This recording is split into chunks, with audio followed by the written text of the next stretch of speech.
In today's episode is everything from a vanished World War II bomber leaving their crew stranded in the desert to a woman abandoned alone on an island for over 18 years. These are 5 of the most harrowing survival stories I've come across, and I don't think you're going to want to miss out on this. So let's dive into it. Up first is the story of Juana Maria, a woman abandoned for 18 years, completely and utterly alone. In 1835, a Spanish missionary located on San Nicolas Island off the coast of California ordered evacuation of all the local indigenous residents. The island was the home of the Nicoleno, a small indigenous tribe already devastated by the violence and disease brought by colonizers. During the chaotic evacuation, a woman known today as Juana Maria desperately tried to run back to the island and save her child. But unfortunately, when the lifeboats went to leave with her child, a mix-up meant that she wasn't accounted for, and she was simply left behind. Now, Juana Maria would spend the next 18 years entirely alone on the island. She was the last member of her people. Luckily, she had a few survival skills up her sleeve, and she was able to craft weapons from whalebone and driftwood. She built shelters from seal skins and stone. She was able to hunt with the weapons she crafted and knew what foods to eat to fight off things like scurvy. She even made clothing from bird feathers. When the right seasons were around, she hunted seabirds, gathered shellfish, and foraged roots. She survived in absolute silence for a period of time that would drive anyone crazy. Some of her local people knew that she was left behind, and over the years several rescue attempts were made, but none would succeed. Not until 1853, when a fur trapper finally finds her. It was said that she was smiling, calm, and surrounded by handmade tools and a pet dog. She was brought immediately to the mainland and taken to the Santa Barbara mission. Most of the people there didn't know who she was, and it seemed like the world had just moved on. No one could understand her dialect because that language had simply died out. And within 7 weeks of her arriving, unfortunately, like many of the people before her, she contracts an illness, and this causes her death. I can't imagine that tragedy after 18 years of being alone. The missionary records do list her as Juana Maria, but that wasn't her true name, which has been unfortunately lost forever. But her story, faded away at the time, was brought back to life in a book called The Blue Dolphin, which brought to light a truth that's much more powerful than fiction. What a story, it's absolutely unbelievable. But up next, we have a story, well, that's a little bit darker. In the early 1900s, Mexico claimed a remote speck in the Pacific Ocean called Clipperton Island. It was a ring of coral and volcanic rock that was pretty much barren. It was 1,300 kilometers from the Mexican coast, and here, there was no fresh water, no trees, and nothing but seabirds and blazing sun. But to assert sovereignty, the Mexican government stationed a small military outpost with a few soldiers, their wives, and some workers. By 1914, there was almost 100 people living on the island who were kept alive by supply ships that would constantly bring food and water.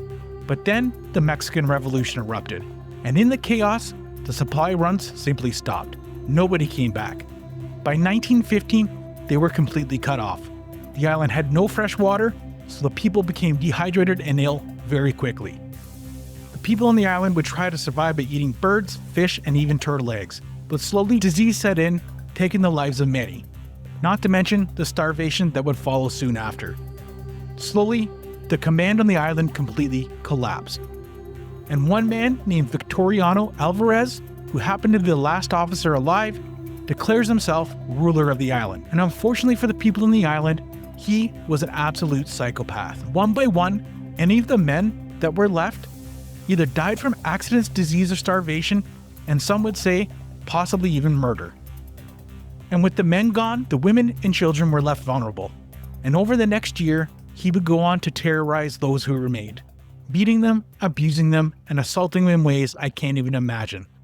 Anyone that defied him was made an example of, or beaten to the point where they wouldn't ask questions anymore. For the women and children, there was no escape, because there was no trees to make rafts or boats, and there certainly was no contact with the outside. But in 1917, after nearly 2 years of isolation, 2 women had finally had enough, and they decided to lure him to a spot where he would be defenseless. They attacked him with a hammer, ending his reign in a bloody display of revenge. Just days later, an American ship spotted them and came ashore.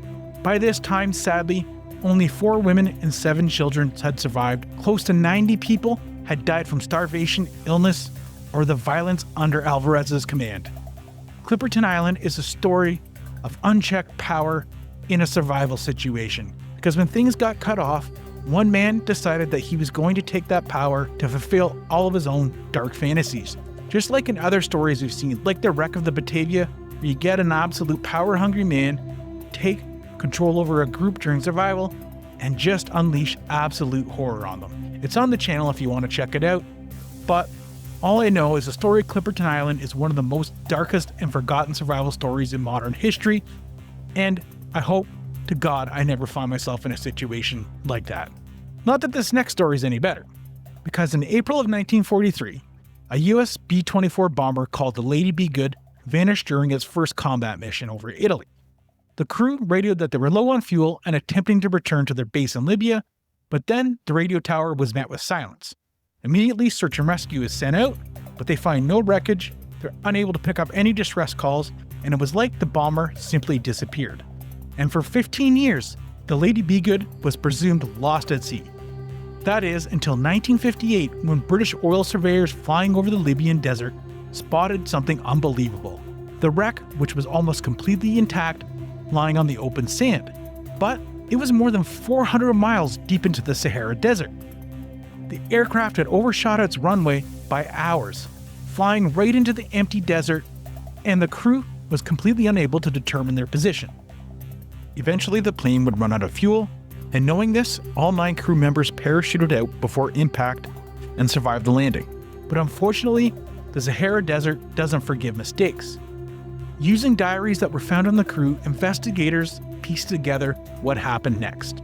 The crew believed that they were only actually a short distance from safety, so they began walking without maps, a source of shelter, and almost no. In the 40-degree temperatures, they would march over endless dunes, rationing a single canteen of water, surviving for only days. One man even turned back and ended up dying near the parachute site, while the others pressed on for another 8 days, making it over 100 kilometers before collapsing of dehydration and heat exhaustion. The final journal entries of these men are haunting. They knew help wasn't coming, but they kept walking anyway. There's a chilling quote that comes from Technical Sergeant Harold Ripslinger's journal, which says, "No help yet. Very cold at night. No sleep. All want to die." I can't imagine what these guys went through, but all I know is what a brutal survival situation it would be out in the middle of a desert with no supplies. Now up next is a story I've talked about before, but it truly is an incredible story. It even inspired the book Robinson Crusoe. Now in 1704, Alexander Selkirk, a hot-headed Scottish sailor, got into a dispute with his ship's captain off the coast of South America near modern-day Patagonia. He had been sailing on a ship that was destined to raid Spanish settlements all over South America to weaken Spain's claim in the area.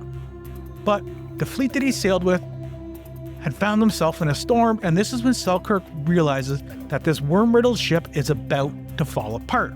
And he's insisting to the captain that this thing is unseaworthy, but the captain doesn't want to listen. So in response, Selkirk says, "Hey, just let me off on shore," and the captain literally does just that. Selkirk was dropped off on this remote island with a musket, a knife, a Bible, and a few basic supplies, almost 600 kilometers from mainland Chile. The island was rugged, mountainous, and utterly silent.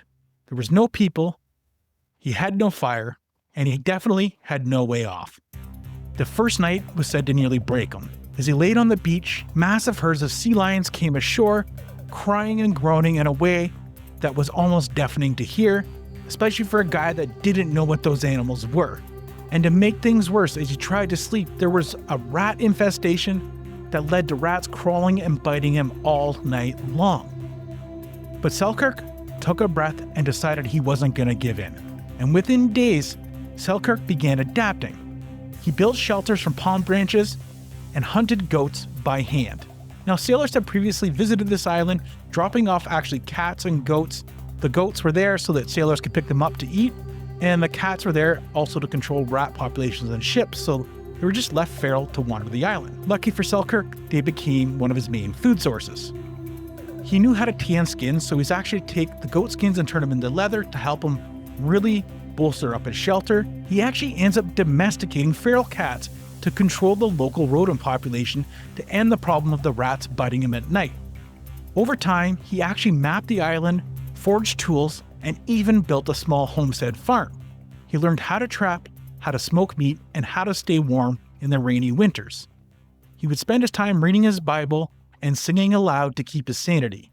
But time would go on, and Selkirk spent 4 years and 4 months completely alone, longer than anyone thought possible, and eventually he's finally rescued in 1709 when he was lean, bearded, and barefoot, and stronger than ever.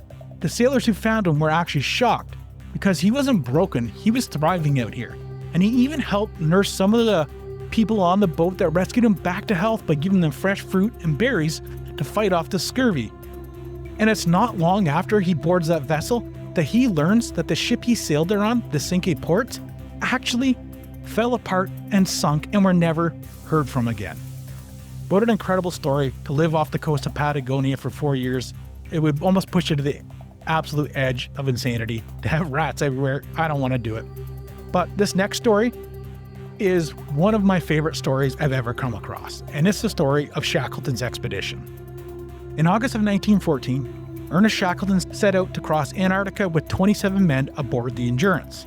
By January of 1915, after sailing south for almost a year, the ship became trapped in sea ice in the Weddell Sea. They were frozen in place and drifting helplessly with the pack. For nearly 10 months, the crew lived aboard that ship, eating what supplies they had brought with them, hunting penguins, and even the odd seal.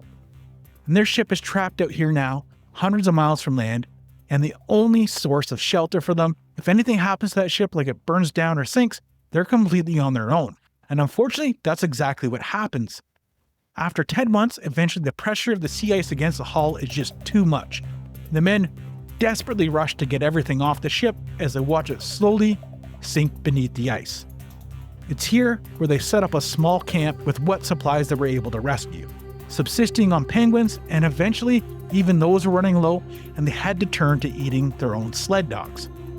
Temperatures at this time were dropping to -40 and they were under the constant threat of running out of food or freezing to death.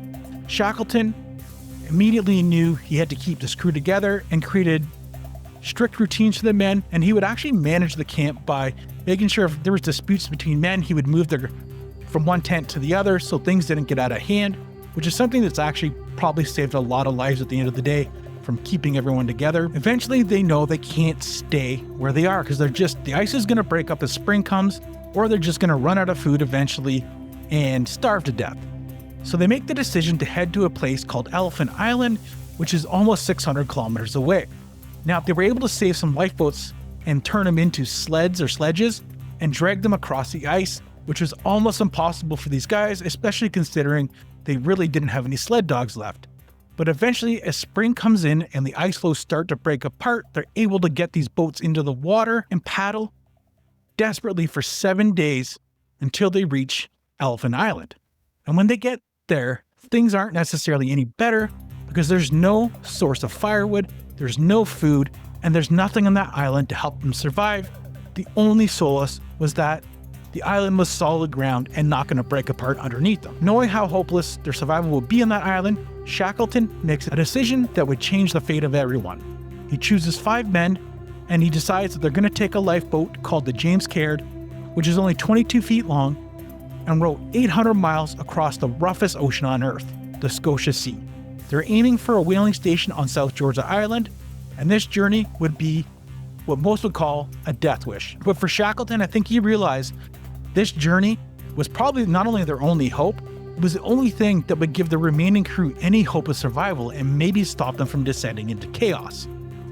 And eventually that's exactly what Shackleton does, and he launches this boat into the ocean and off he goes, leaving behind the crew.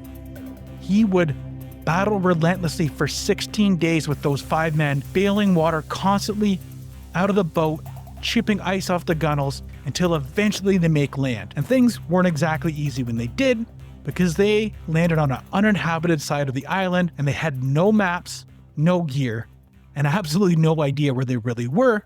So they tried to piece together a plan which involved crossing a frozen mountain range on foot. They did this by climbing up glaciers, crossing over crevices with makeshift climbing harnesses. It's almost as epic as everything else has been on this journey, but somehow they make it. And by May of 1916, they stumble into the whaling station half-starved and unrecognizable. Immediately, Shackleton petitions for a rescue mission, but over the next 3 months, they would attempt 4 different times to rescue the men on Elephant Island. But finally, when they actually get there, none of the men had actually died. Every single person on that island survived by cramming around a small oil stove with some canvas tarps, hunting the odd penguin that they were able to. Like, literally, it blows my mind. One guy actually ended up having a heart attack at one point and somehow again survived. A lot of people credit Shackleton's leadership to being that reason they survived. Keeping the men together and working as a team really seems to matter in these survival situations, because you have contrasting stories like that of the wreck of the Invercauld, where Captain George Delgarno literally sits in his cabin and watches his entire crew fall apart into chaos, when only miles away, other leader Thomas Musgrave, in a different shipwreck on the same island, leads a crew to survival by keeping everyone together and functioning as a team. It really does matter. And if you want to hear that story, it's on the channel. But I just want to thank you guys for joining in. I'll be back again with a full one next week. See you then.